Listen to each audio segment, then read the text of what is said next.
for you to say I have addictive personality, you have a level of confidence to where you know that now you can go and take measures to not let that be a bigger thing. Yeah. Right. So that's the power of that self-awareness. And I love working with people who have that self-awareness, because it's a lot easier when we are walking through things for them to say, you know what, I've realized this about myself. One thing that I look for though is, are they focusing on that thing as a weakness? Because if they are, I don't want them to do that. I want them to focus on the strengths and their gifts, but you acknowledge those, but you don't focus on those, because those become, what you're giving attention to, and you're not going to do the things that where you're strong. Yeah.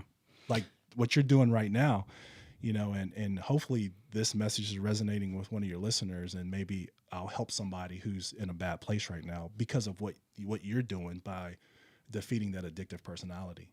I'll give a little bit of. I was listening to the episode where you talked about having mitral valve prolapse, MVP, and kind of peeling back the curtain a little bit and discussing, because that's something, even if you're not having a heart murmur now or some sort of palpitation, that it could happen at any point. Right. So everything you do in your day is to prevent that kind of episode. Right. It's probably either actively on your mind or subconsciously on your mind a lot. Absolutely. Right.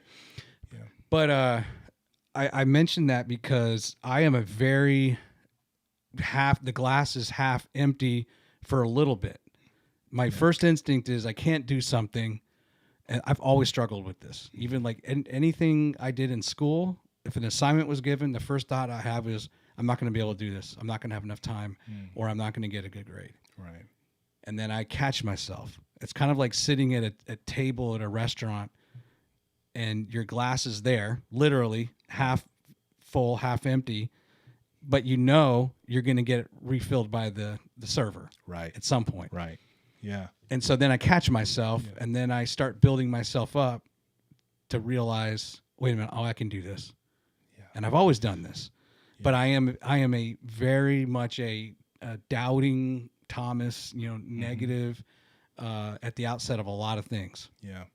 And then it'll flip, and then I'll get super positive and excited about it. Yeah. But it's like it drives me nuts. Right. Yeah. So much power in what you're saying. Like, again, going back to that self-awareness, you're like, I know this about myself. And what that gives you the ability to do, it gives you you can respond to that. You're taking responsibility for it. I'm wired this way. Yeah. I'm going to try to change what I can. What I can't, I'm going to take other actions. Right. And so good to that self-awareness. I'm like you, knowing I have mitral valve prolapse, there's a syndrome that comes with that. Mm-hmm. So I have to be careful, because it'll send me into a spiral.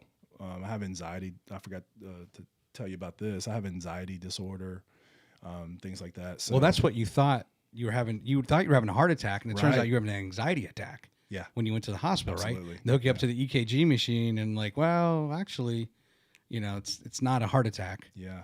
Yeah. Right.